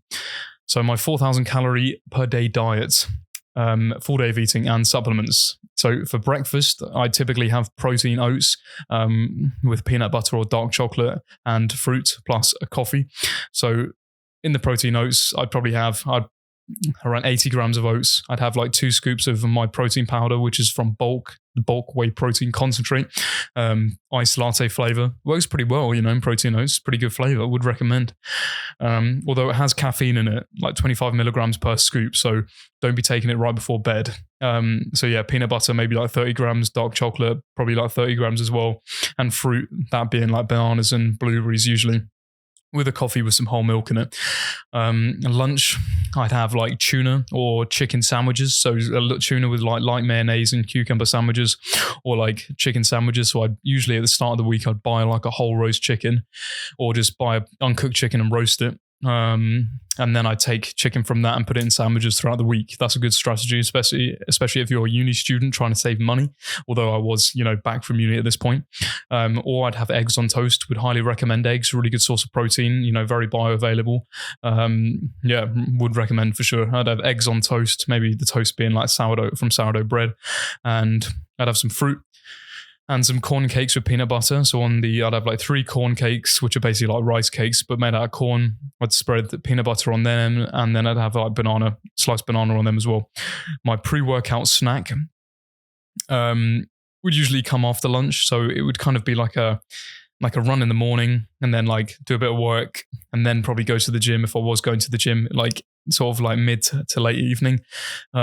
If I was going to do a workout, I'd have the corn cakes and banana again, same thing, plus a coffee or a pre-workout drink. So dinner usually was just like a meat and a carb, basically. So, for example, you got like salmon, sea bass, cod, beef, chicken, and turkey were common meats and fish in my diet. And I'd usually combine that with like rice, bulgur wheats. I really enjoyed because it was quite low in carbohydrates. Because usually dinner time, I'd done all of my exercise for the day. It was always before dinner. I never ate dinner and then did exercise. I thought that was always a poor idea. Usually, because dinner for me is quite a large meal, So yeah, bulgur wheat's a good option. It's good for volume. You can have a lot of it. It's very low in calories, quite low in carbohydrates, and tastes pretty good. It's kind of like couscous, and vegetables with that as well. My diet was pretty healthy overall. Like a little bedtime snack that I'd always have every single night, and I've had this for months, was like 0% fat Greek yogurt with granola and honey and peanut butter or dark chocolate on top of that. Yeah, really good. So, I was eating peanut butter and dark chocolate like every day, staying shredded. It was great, although I still felt it wasn't enough food. It was brilliant. And the diet was very sustainable, very tasty. Would highly recommend it to anyone, really. So if I had a run in the morning, and it was quite a long run, if it was an easy run, I'd probably fast, to be honest, because of course it would be easy. It wouldn't be strenuous. I wouldn't really need to fuel my performance that much because I would, be taking it lightly. But if I had a tempo run or a long run, I'd probably have like peanut butter, banana, and honey on a slice of like sourdough bread, which is always good. Very tasty, fast release carbohydrates. And so if it was a long run as well, I'd take 2 scoops of SIS, Science and Sport Go electrolyte powder, which contains carbohydrates and sodium. So in terms of supplements, I would take 1 to 2 scoops of whey protein, 5 to 10 grams of creatine, and a multivitamin and magnesium pill daily. That was my little stack. I have experimented with ashwagandha, 500 milligrams per day, but I have experienced no noticeable benefit from doing so. Individual results may vary, as they say. 90% of the time, I would run in the morning, so around like 8 or 9 a.m. The evening would have to suffice if I wasn't able to run in the morning. Both times of the day, I felt like I had pretty good energy. Running in the evening was nice, actually, because I'd kind of run and then I'd, have dinner and then have my little after dinner snack, and then I'd go to bed like, nice and tired, like nice and exhausted, would sleep very well. And running in the morning is great as well, because I'd run in the morning early and then I'd be kind of set up for the rest of the day. I'd feel very good for the rest of the day, boost my mood. Which was great. As you can imagine, my diet was very sustainable and easy to follow. I would never really have cheat days. However, after long runs, I would treat myself to some protein pancakes, which are pretty high in calories. Sometimes I'd smear some peanut butter within them and put some chocolate chips on the inside. But it's whole food. It's all whole food. They're made out of bananas, oats, some protein powder, not that whole bit processed, but had the protein in there somehow. Natural yogurt, honey, load of fruit on top, blueberries within the pancakes when they're cooking. Yeah, they're pretty good for you. They would consider them to be healthy pancakes, although they are objectively quite high in calories, I would say. So creating healthy versions of unhealthy food was definitely effective in enabling me to stay on track with my diet. And anyway, who really needs a cheat day if you have peanut butter and dark chocolate like multiple times a day? That was my view of it. Sometimes I'd look at a meal and be like, how is this? How can I do this? It tastes amazing. Like, how am I kind of like staying on track with my diet and not just, ballooning in size and eating this? It was good. Right, now I'm going to talk about recovery protocols that I employed during my marathon preparations. Okay, so going to bed and waking up at the same time every day definitely helped to improve my sleep quality immensely during this prep. Although I always, try to get good sleep, like generally during this preparation, I kind of prioritize going to bed earlier and also waking up earlier as well. I would be in bed by like 10, maybe 11 p.m. and I'd wake up between 6:30 and 8. I didn't have like a proper set in stone time that I'd go to bed or wake up, but it was mainly between those times. If I kind of went to bed later than 11 o'clock, I would most likely still wake up at the same time, but I didn't have enough time to actually sleep for long enough. Therefore, my sleep quality wasn't amazing. The cutoff point was 11 p.m. Got to make sure I'm in bed before 11 p.m. If it was 12 p.m., I'd try and, sleep in till like 8. But generally, my body wouldn't allow me to do so. And usually I'd probably wake up about 7. And I thought I just might as well get up rather than going back to bed for like another hour, because I'd probably, struggle getting up at 8 o'clock if I did so. And I just feel a bit more tired, a bit more groggy, a bit more lethargic. So mostly it was 11 p.m. Yeah, this worked well for my training and kind of uni/work schedule as well. I would aim to get around 7 to 8.5 hours sleep per night. If I got anything less than about 7 hours, wouldn't feel as like energetic, sharp or focused during the day. However, I would still get everything done that was required of me. It wouldn't be a thing where I'd wake up a little bit too soon. I didn't get enough sleep and I knew that was the case, and that wouldn't halt my progress throughout the whole day. That wouldn't just kind of give me an excuse to not do as much. I would still try and get everything done that was required of me, as I said. Yeah, honestly, I couldn't tell you how I felt getting over 8.5 hours sleep per night, because I'd always wake up naturally before that point, because I was kind of adopted this regimented schedule of going to bed earlier and waking up a bit earlier, because of university mainly before the prep. I've almost got my body in that rhythm of waking up later than like 8 a.m. and having, no more than 8.5 hours sleep. I used to be able to do that back in the day, well, I say back in the day, when I was like kind of late teens or like early teens, I used to sleep for England, mate. But now it's not really the case. I've sort of developed a better sleep habit and better sleep patterns as I've kind of got older. Getting out of bed as soon as you wake up in the morning, even if it's a bit earlier than your alarm, can be a bit more beneficial actually than going back to sleep for say like a few minutes. Say you wake up like 20 minutes earlier than your alarm, you might as well just get up rather than drifting off for another 20 minutes, because you're just going to feel more sleepy, as I already said. So when you wake up naturally, your body is likely like completed the sleep cycle for that night. If you go back to sleep, if you kind of like press snooze, you risk interrupting a new sleep cycle, almost destroying the sleep that you're going to have that night. It can lead to grogginess and a feeling of tiredness when the alarm eventually goes off. Getting up immediately after waking up can help you feel refreshed and alert to start your day. So one other tactic that I employed, very important, was no caffeine after 2 p.m. Just to ensure that my sleep wasn't interrupted for that night. Caffeine has a half-life of about 5 to 6 hours. So if you ingest caffeine, say 6 hours before you go to sleep, half of it's still going to be in your system. Like, 200 milligram energy drink, you're still going to have 100 milligrams in your system by like 12 p.m. If you have that energy drink at 6 p.m., which is not good. You don't want 100 milligrams of caffeine still in your system if you're trying to go to sleep. So you have more trouble drifting off to sleep, and your sleep quality will actually be worse as well. So before and after every run, a recovery protocol that I employed was stretching my legs before and after every single run, specifically the quads, hamstring, and calves. That was my quick little routine that I do just before I set off: quads, hamstrings, calves. Maybe I do the tibius anterior, which is the like muscle on the shin muscle, if you like. But predominantly I do those 3 muscle groups before I start running. The night before, like runs, mainly long runs, predominantly long runs, I'd always stretch, and I would conduct a more thorough stretching my quads, my hamstrings, my calves, my hip flexors, my groin, and my tibius anteriors as well. On the odd occasion, once or twice a month, I would stretch my whole upper body as well. Not regular enough to probably have too much of a benefit, especially for the amount that I was working out, like 4 to 6 times per week. You want to be stretching your whole body, your upper body, a bit more than that, if you want an enhanced recovery. About a month before the race, I did get a deep tissue massage. Getting a massage was never a regular practice that I employed, however. And the reason for my massage was actually nothing to do with the marathon. As I already mentioned, I had like a problem with my shoulder. The actual condition I had, I'll tell you, was multi-dimensional instability, because I went to a physio. They diagnosed me with multi-dimensional instability. I thought it was something to do with my tendon in my shoulder. However, it was a bit less severe than I actually thought it was, which was great. I then decided, as well as that physio massage, to get another massage about a month out from the marathon, as I said. And that was like an hour-long session. So I had like half an hour on the right shoulder, and with the other half an hour, because the shoulder didn't take too long, I was like, yeah, might as well just do my legs as well, since I'm running a marathon in a month's time.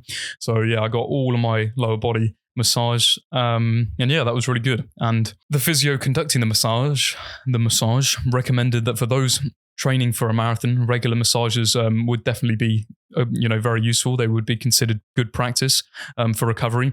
And she recommends getting a massage about like 1 week before the marathon, as well as in the aftermath of the marathon, within a week, like a couple of days, just to speed up recovery. Because of course you're going to be a bit broken after running a marathon. Your legs are going to be a bit sore. Just to break down quickly the benefits of having a massage or regular massages, they can be beneficial for recovery for several reasons, including reduce muscle tension. They can help release muscle tension and knots, which are common after intense exercise, and they can lead to improved muscle flexibility and range of motion. As well as this, they can enhance blood circulation. Massages stimulate blood flow to the muscles, which can aid in the removal of waste products and the delivery of nutrients necessary for muscle repair and recovery. Relaxation as well. they can help with. Massages promote relaxation and reduce stress and anxiety, which are often important for recovery. Lower stress levels can lead to better sleep, and which is another crucial aspect of recovery. Pain relief as well, they're good for. Massages can help alleviate muscle soreness and pain, which is common after strenuous workouts. Injury prevention as well, obviously. Regular massages can identify muscle imbalances and areas of tension, helping to prevent potential injuries.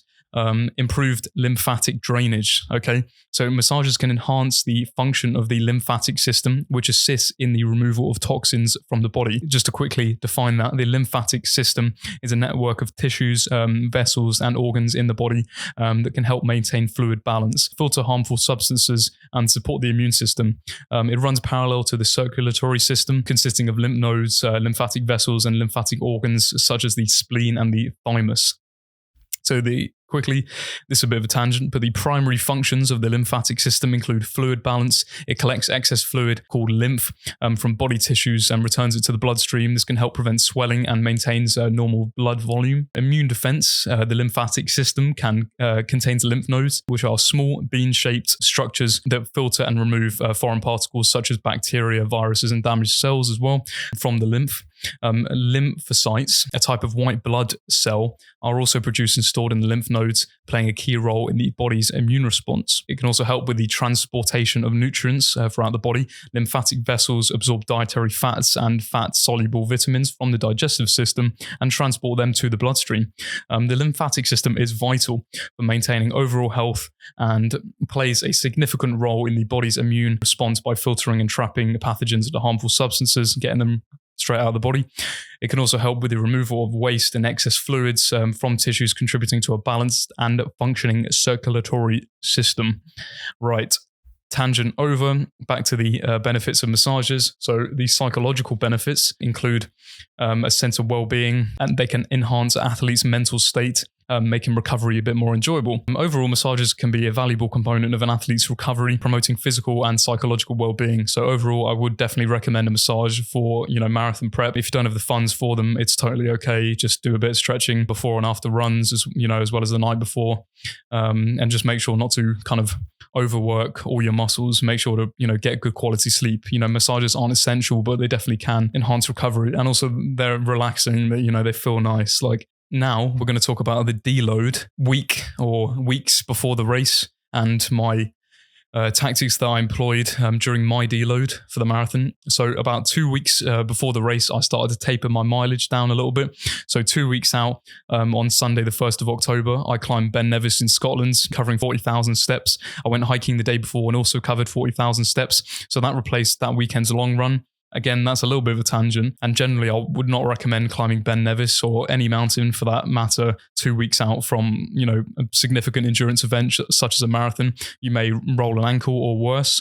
Although this could occur during a run, during your training, at least your body is kind of used to that sort of training, and any chances of it occurring will probably be a bit less likely. But yeah, that was just, I don't know why I thought to mention that, but I suppose, yeah, it's just, I was just walking. I wasn't running, even though I was climbing a mountain. And it was a fair few hours of walking, both on the Saturday and Sunday.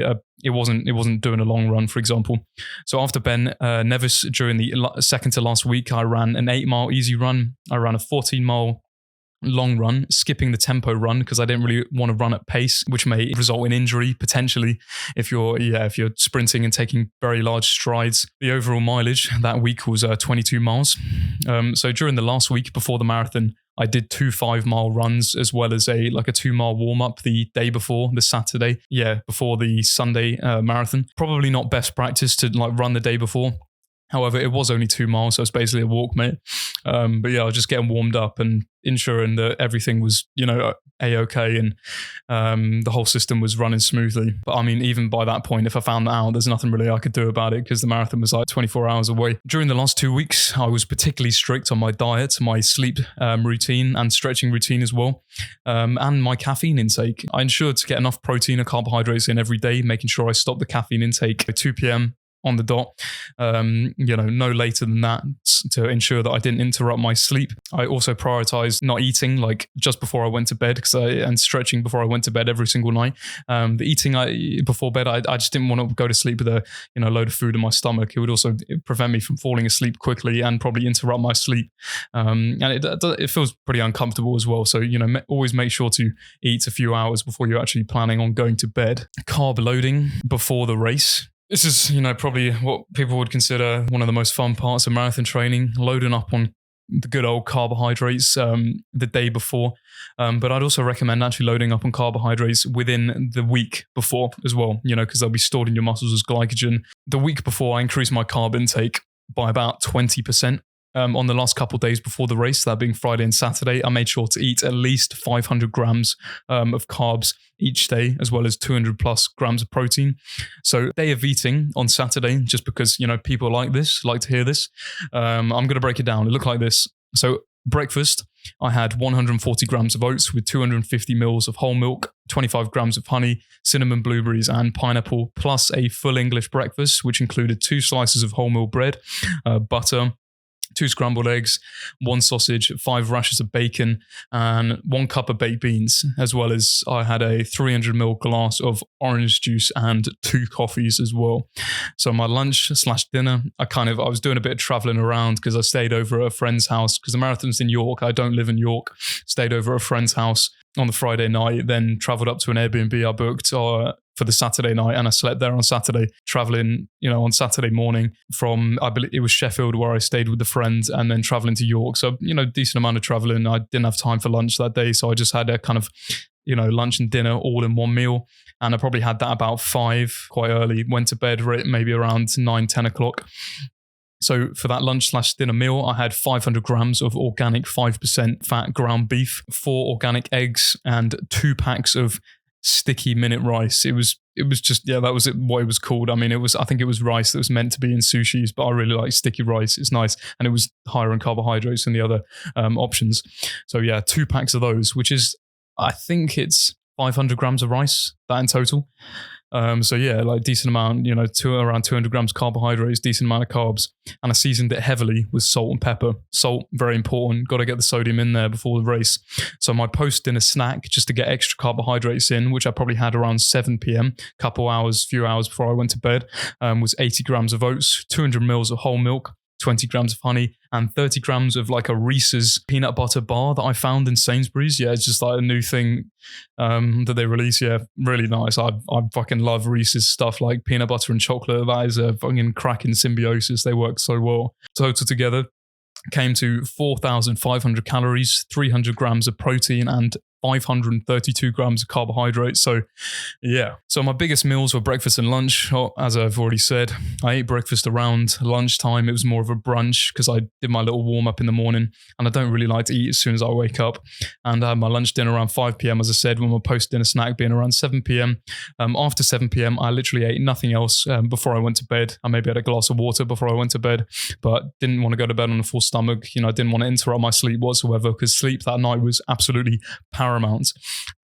Although it's a carb load, I will say it's not a cheat day, okay? So eating like burgers, pizza, and other types of like junk food, very oily junk food, just because they have carbs in it, is probably a poor idea in my opinion, okay? Especially if you've avoided these foods during marathon prep, when you're trying to be all healthy and athletic, your body will probably not be very used to them. And the day before a marathon, your stomach might not cope properly with, a load of that greasy, fatty, calorie-dense food. Some people can do it, but others, it may be to their detriment. So always be aware, always be careful, just kind of eat like what all right? Eat what your body's used to, and don't eat like spicy foods as well. You don't want the shits in the morning. Yeah, as well as foods with extremely high amounts of fiber. Best to be careful. Best to stick to what you know. Yeah, save the junk food for after the marathon, okay? Because that way you've earned it a little bit more. Pre-race nutrition, this is very important. So on the day, on Sunday, the 15th of October, I woke up at 6 a.m.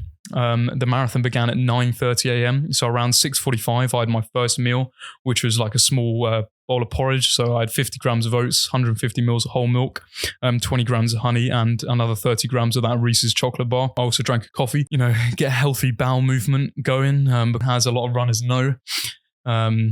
you don't want to be running needing a number 2. Let's just say that's a pretty uncomfortable feeling. You want to make sure you get it all out of you before you actually start. So have as much coffee as you need just to get it all flushed out of you. Moving on. So around 7:30 a.m., I had my second meal, which was, these meals are both very small and very intentional. So the oats was for like slow release carbohydrates. And then my second meal was 50 grams of white sourdough bread, 20 grams of honey, and 1 banana for your fast release carbohydrates, a bit closer to the actual starting time. So I left to drive to the start line about 8 a.m. And so before leaving, this is important as well, I mixed together some electrolyte powder, some pre-workout and some creatine in a shaker and sipped on that till about 9 a.m. So pretty close to the starting point. So the electrolyte powder also contained fast release carbohydrates in the form of maltodextrin.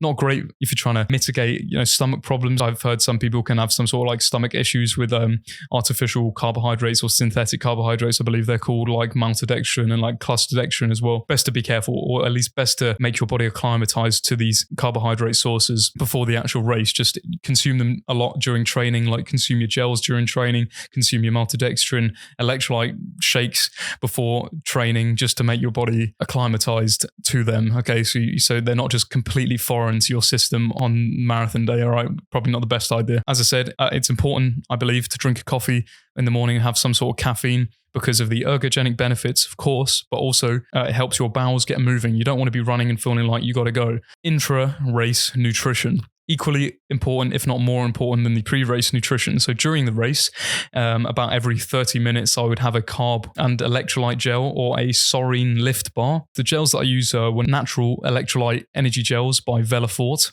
or Velaforte. I'm not too sure how to pronounce that. But maltodextrin and clusterdextrin in other gels I've used in the past have not been kind to my stomach as well as the stomach of other people's, I've heard. This gel, the Velaforte gel, contains natural ingredients. This is from their website, and I quote, "Our recipes are stuffed full of the finest real food ingredients. They are naturally vegan, free from gluten or any additives and preservatives, making them easily and naturally digestible and free from any nasties. This means they can help avoid bloating, cramping, and other dreaded GI issues, allowing you to perform at your best." So the contents of their Primo gel, which is probably my favorite flavor, Primo, are as follows: unrefined brown rice syrup, fruit juice from concentrate, that being beetroot, 13.5%, date and lemon juice, maple syrup, water, pink Himalayan salt, and ginger extract. So the gel contains 22 grams of carbohydrates and 110 milligrams of sodium. Very important.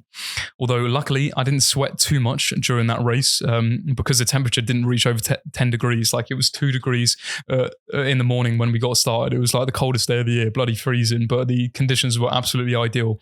It was sunny. It was cold, so like I barely broke a sweat the whole marathon, which was a bit of a flex, but that was just because it was so cold, not because I'm a professional athlete or whatnot. My need for constant hydration because of this was lessened, which was, really ideal.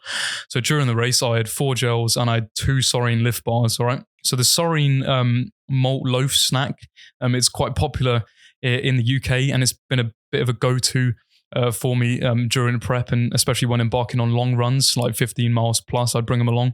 I switched up on race day with the blueberry lift bars, they're called, because they're just like thinner in shape, and they fit more comfortably in my pockets. So they're good because they contain somewhat whole ingredients. They're just a bit more like of a whole food than the gels are, even though the gels were natural. It's nice to eat something a bit solid, even though it is a bit like chewy, hard to eat. Just tear off small pieces and you'll be all right. Don't just stuff it in your face and try to run because you won't be able to breathe. Yeah, so they're pretty high in fast release carbohydrates with not too much sugar. I would have like half a bar every half an hour. They contain 27 grams of carbs, 8 of which are from sugar. So they're not just entirely sugar. They're like mainly wheat. So still pretty fast absorbing carbohydrates, and they work really well. And although I hadn't eaten them before, and I know I said you shouldn't do that, don't introduce foreign things into your system, they contain basically the same ingredients as the regular Sorine malt loaf bar, and I didn't experience any discomfort, any stomach GI issues from eating them. It was absolutely fine. I mean, I only had 2 of them, but yeah, because the race was so long, I did have to stop to urinate. Only twice, luckily, but that was it. Just needed a wee. That was all good. And during the race, they had a water station like every 3 or 4 miles. So at every one of them, I had like a little sip of water. Nothing too crazy. As I said, I wasn't sweating, so my need for water wasn't crazy. Like I wasn't too thirsty. My mouth wasn't ever that dry. Like I was spitting quite a lot. Like I had a lot of saliva, so it was all good. As I said, yeah, because of the water sippage, I did have to urinate a couple of times. But it is what it is. For the whole race, I was running and I only stopped to urinate. So yeah, I'm pretty happy with that.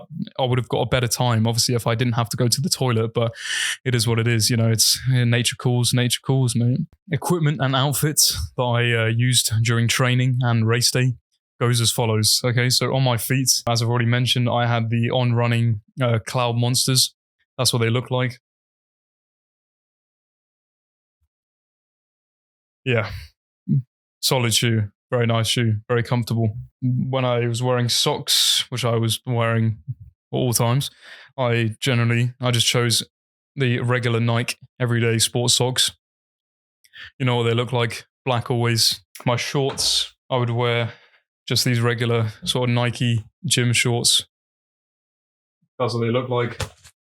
Grey with sort of like pink and white Nike logo. Very comfortable, not too long, fit perfectly. Bought 2 pairs of them. And underwear. Show my underwear. But it's good to know. Definitely good to know. Would recommend. So the Under Armour kind of stretch sports utility boxes. Yeah. A few pairs of them. Very useful, very useful. Tops and vests. This was my favorite running vest. I don't know if it's for running, but it's just like kind of a sports vest. It's like a tank top, but it covers the shoulders a little bit more, and it's like proper muscle fit. Yeah, and then it's got like Nike Pro on the back there. So I apologize for those listening on Spotify. You wouldn't have been able to see any of those unless I plan on uploading the video to Spotify as well, which I might possibly do actually.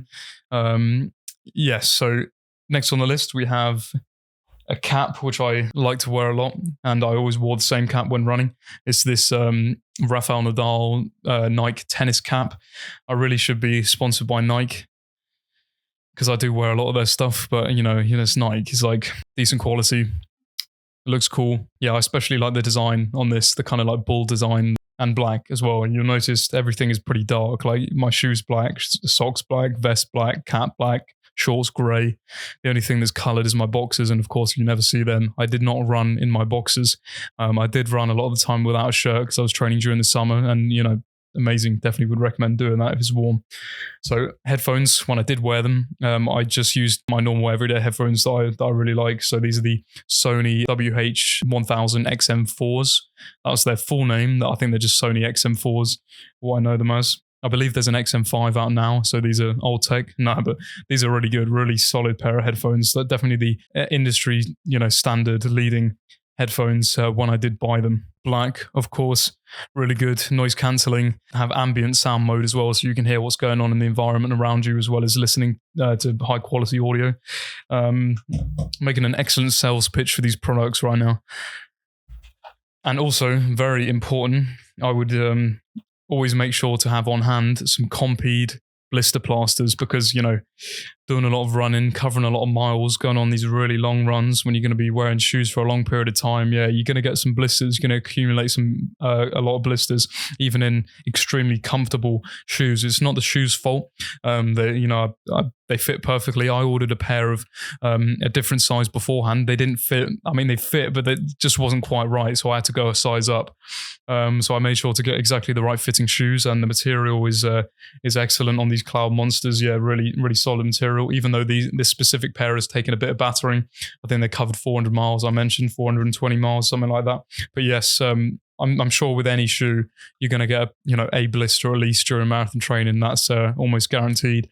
So yeah, Compeed blister plasters definitely would recommend. And just a quick look. These are the gels that I was talking about, the Veloforte gels. That's what they look like.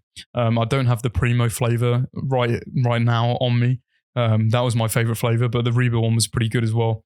The Doppio, which is the only one that contains caffeine, probably the worst flavor in my opinion. Yeah, it was quite difficult to get down, and the flavor seems to linger in the mouth. But it's not about the taste; it's about the functionality of it, what it's actually going to do for you. So I'd recommend these. They're very good. Maybe a bit on the pricier side, a bit more pricier than the synthetic carbohydrate ones, but that's expected. You pay for what you get. I've already talked about it before, but I will mention it again. It's the my sports watch that I was wearing, the Garmin Fenix 7. Excellent watch still. That's what it looks like. Silicone strap, stainless steel bezel. Touchscreen, you can listen to music, you can track your runs, swims, golf swings, snowboarding sessions. Yeah, it's excellent. I think this was £560, slightly on the pricier side, but it's definitely worth it. If you're really into your running and your sports, it's worth it to invest in a good quality watch, waterproof up to 100 meters. And you don't have to carry your phone with you on runs anymore. Using Strava or whatnot, you can just track all your runs, all your mileage through your watch, and you can also connect via Bluetooth to your headphones. So yeah, you just take this along with your Sony XM4s, and you can run along listening to music, happy as Larry. So yeah, definitely would recommend this. I also brought along, just to show you, I also purchased a titanium band for it. That's what it looks like, by Garmin as well, from the Garmin website. Just kind of like click it, opens up like that. Really smooth piece of kit, fits comfortably on the wrists. I mean, you can take some of these links away. Comes with a screwdriver. I believe this was about £250. So it's quite expensive, like half the price of the watch on just the watch band. The silicone one was free and it's probably more comfortable, but this one looks sick. I love the look of this one. The carbon grey. It's got a DLC coating, which stands for diamond like carbon. So technically, I got ice on the wrist. But solid, looks fancy. Going out, going to a club, trying to impress a girl, whatever it may be, rock the titanium band by Garmin. Anyway, right. So now we're moving on just to a little bit of a tangent, but this happened during my prep. So during my prep, I was fortunate enough to be able to go on a holiday.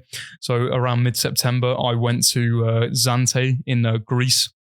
And as you can imagine, it was pretty warm. It was still summer, so it was like 29 degrees for the whole week, 29 sunny the whole week. We were really blessed because it was actually raining the week before. But yeah, no, that week that we went, it was excellent weather. So despite it being my holiday, I had to train, obviously. And since it was during the height of my training, I had to train hard. And so while in Greece, I ran 36 miles in the hot weather. I was sweating a lot. So I arrived on that Saturday. I did a 5-mile warm-up for the long run, which was actually me going back to the hotel because I forgot my book. But I just decided to run back and do an extended journey back and accumulate a nice little 5-mile run. So that's always good. And then the day after that, I did a 13-mile long run. So I ran to like Zakynthos town, which is basically the capital of Zante, if you like. I did that early in the morning, caught the sunrise, beautiful, clear, crisp day. The sunrise, beautiful. We'll remember that for a long time.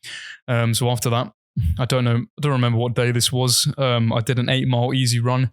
I know it was a Wednesday, did it on the Wednesday, and then I did a 10-mile tempo run on the Friday just before we left, and that was a bit of a challenge. 10 miles, running a fast pace, like high zone 3, zone 4 training. Overall, it was not much of a chore to do this much running on holiday. Like, in fact, it was good fun, and waking up early and catching the sunrise, yeah, it's like really spectacular. And it also made relaxing in the afternoon after the run on a lounger, on a beach, just all that more rewarding. So, however, training in the heat like this requires you to pay attention to your hydration and electrolyte balance, for example. So saying that, I never actually brought water with me or any of my gels. I just fronted it. Although it's a 13-mile run, I just fronted it. I didn't feel like I needed it, and I didn't feel like my performance was reduced. Maybe it was a little bit, but I didn't feel like I suffered too badly.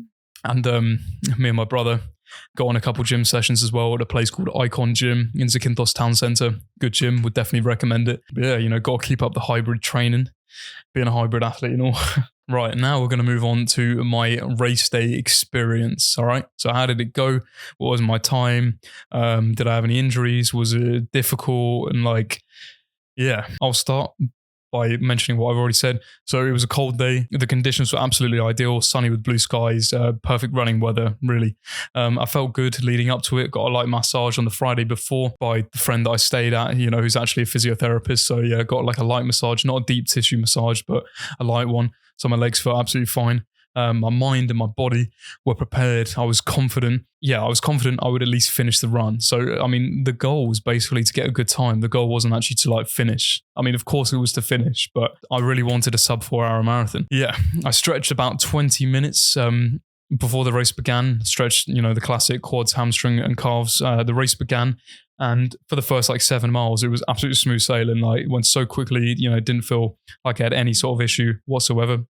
I made sure not to get too excited and rush out the gates. Some people who'd previously run marathons before made sure to enlighten me with that information, although I kind of had a good idea of to not do that, to not rush out the gates. I paced myself well. Okay, so it was at 7 miles that I had a slight concern. I felt a bit of a cramping sensation in my left groin region, which I'd actually never experienced before.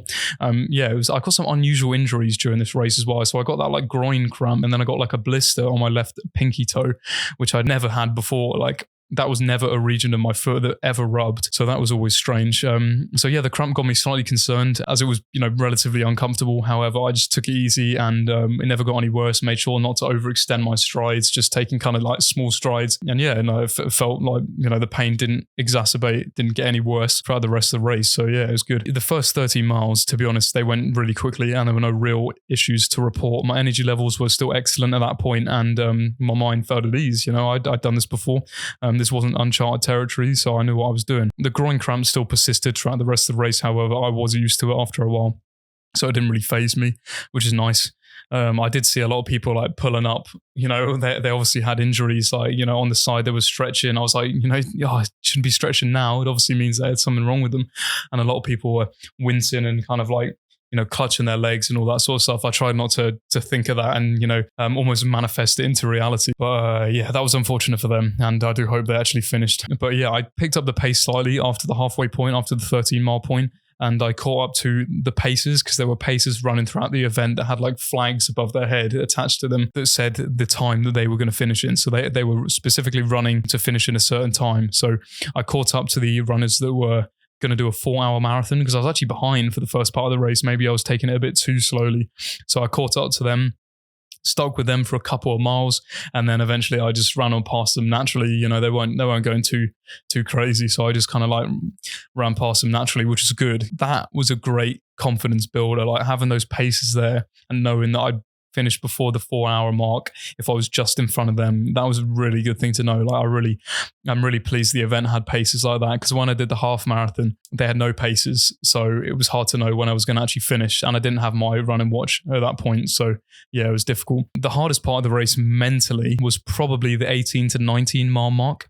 So I still had about like 7 to 8 miles to go, and I was honestly becoming a bit bored. It was just getting a bit monotonous, just like running. My body hadn't like broken down, and I knew I'd soon reach the 20-mile mark and beyond. Just before the 20-mile mark, like I hadn't even got to it. It'd been 18, 19 miles. It's, no walk in the park, and I still hadn't got to the point where I'd have to actually go past the my PR. Like, I had to go into uncharted territory and experience a distance that I'd never kind of run at before. So yeah, it was slightly unnerving venturing into the unknown at that point. And, I didn't know how my body and my mind would feel. So yeah, that was why it was quite tough mentally. However, once I reached the 20-mile mark, the concerns seemed to lessen as I became like motivated to carry on and finish off the remaining 6 miles. It's like I just became motivated by the PRing. I was like PRing every step. Is great. So even if I didn't finish it, I was like PRing the whole time. I would always remind myself of how easy the first 6 miles were, like at the beginning of the race, and that kind of spurred me on to, do the 21, 22, 23, 24, 25, 26 miles. So it was getting increasingly more difficult physically. However, as I passed miles 21 and 22, these couple miles dragged on for a while. The physical strain combined with the mental strain was quite uncomfortable, and something I wasn't actually used to since I, hadn't done that mileage before. But I kept going until the 23-mile mark, where my condition improved actually, as I was motivated by only having like 3 miles left. So I'd, the 6 miles were in half now. I only had 3 miles left, and yeah, we were almost finished.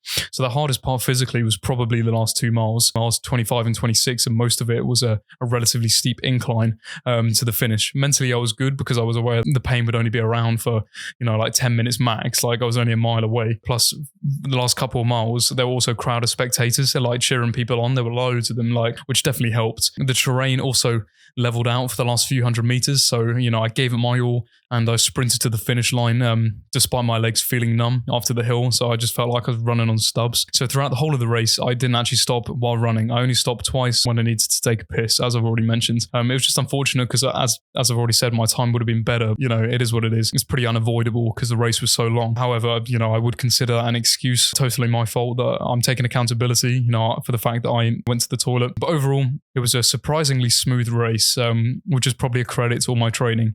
And I finished in 3 hours, 52 minutes and 51 seconds. Okay, so post-marathon feels and nutrition. So after crossing the finish line and walking for the first time in like nearly 4 hours, my body began to feel it all of a sudden, because going to the toilet and stopping for like 30 seconds it wasn't too bad, but when I kind of like stopped for like 2 minutes plus, my muscles just kind of like seized up. And for about 30 minutes after the run, I ended up feeling a bit crippled. Every step was quite uncomfortable. That was expected, but I didn't really feel it because I was just so high off completing a marathon to even care about the pain I was experiencing. So in terms of post-race nutrition, I had a lot of water. Of course, I had a chicken salad sandwich and had an Oreo grenade protein bar from a petrol station on the drive home. As soon as I finished the marathon, within like an hour, hopped in the car, drove back to where I live, which is not in York. And for dinner, I made myself some protein pancakes, which have always been a staple in my marathon training diet. So you hit different after the marathon, properly earned. And as soon as I ate them, watched a movie and didn't finish all of it because I was so tired. So I just fell straight asleep, slept like a baby. Although after doing like such a strenuous activity, it is kind of difficult to get like an amazing quality sleep, I find, at least. So yeah, after doing that marathon, I did sleep for long enough, and my watch told me that my sleep quality was okay. But the next day I felt a bit blue and I felt a bit sore. So it was just like, obviously the high of, the previous day had kind of got to me. And then, the next day obviously there wasn't that high there. I was just kind of like suffering a little bit, legs a bit sore, but it is what it is. I'm a 22-year-old man. So I recover like nothing, recover like recovery's going out of fashion. So this is part 8 of the show, where we discuss the latest literature and interesting recent new studies to do with the topic of choice today, which is, as we know, marathon training. Okay, so the first interesting study, we're going to get right into it. It is titled, Recreational Runners Gain Physiological and Biomechanical Benefits from Super Shoes at Marathon Paces, by the International Journal of Sports Physiology Performance, published on PubMed on the 21st of September 2023. Purpose.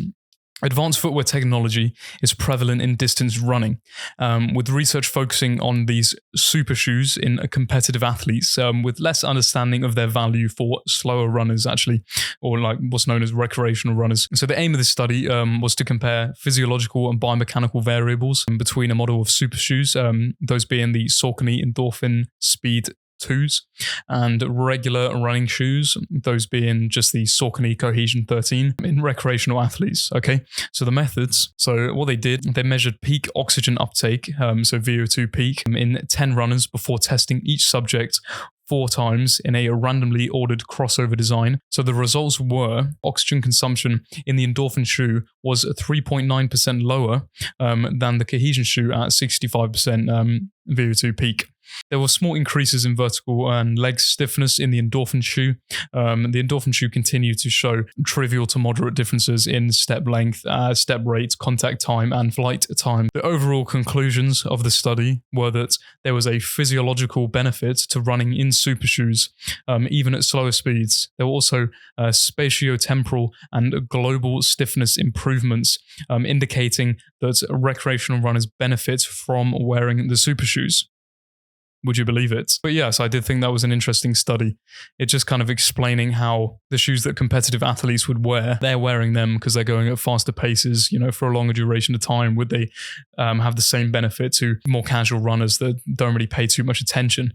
So, which is good because, the casual runners came in and without them really thinking too much about the shoe, they just did their normal running, and the running shoes actually improved their performance. I suppose it provided that physiological effect that, they were almost biased to the fact that their performance would be improved by the shoe, but the shoes actually did improve their performance, despite them feeling like they would, and despite there being some sort of like kind of bias going on there to begin with. But yeah, it's just interesting study. The second study that I've chosen for this show is titled Analysis of Sudden Cardiac Deaths in Competitive Athletes. So this study is by Orvosi Hetilap, published on PubMed on the 23rd of July 2023. Introducing this study, sudden cardiac deaths in athletes is pretty rare, so 0.5 to 1 per 100,000 athletes. But sudden cardiac death in known athletes causes general shock as well. Their research aim was to collect and study as many cardiac death cases as possible, judge the role of stress, and look for ways to reduce fatal tragedies such as cardiac arrest. Okay, from registers and newspaper articles found on the internet,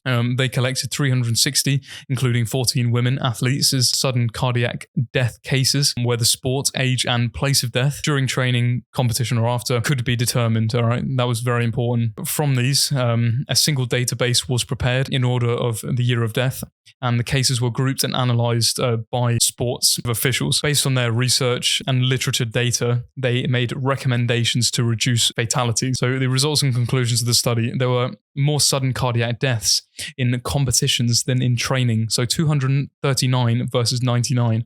But tragedies also happened during warm-ups and training bouts without physical exertion. So furthermore, there was no cardiac deaths in the stateless training of marathon/half marathon/triathlon athletes. All these prove that the role of stress can have a detrimental effect to athletes during the competition, because obviously they're a lot more stressed out for events like that. There are also a lot of sudden cardiac deaths, 79 out of 360 during team sport training. So those who died in training tended to be younger than those who died during a race. So young people should be monitored more closely, actually, for medical reasons. Marathon runners and triathletes were older than team athletes, and they only died in competition, it seems. So for them, a basic examination 1 month before competition is recommended, apparently. Quite the interesting study. I suppose it's to do with stress at the end of the day, why, people have certain cardiac issues like during a race over than during training. Or it could be because maybe their heart was stressed out before the training block, and just by chance they did all the training, and then on the day was when their heart buckled and packed in. So you never know with these things. But obviously the study determines that stress is a crucial factor. So the actual kind of like race day stress and race day nerves can have an impact on your cardiac health, especially combining that with the stress that's placed on it during the bout of running that you're doing, whatever that may be, whether it's running a marathon or running a triathlon. This is just for like extended endurance events in general. Okay. So the third study is titled The Effect of Stride Length on the Running Biomechanics of Healthy Women of Different Statures. Okay. This study is by BMC Musculoskeletal Disorders Journal, published on PubMed on the 24th of July 2023. So the background is tibial stress fractures is a debilitating musculoskeletal injury that diminishes the physical performance of individuals who engage in high volume running, including service members during basic combat training, BCT, and recreational athletes.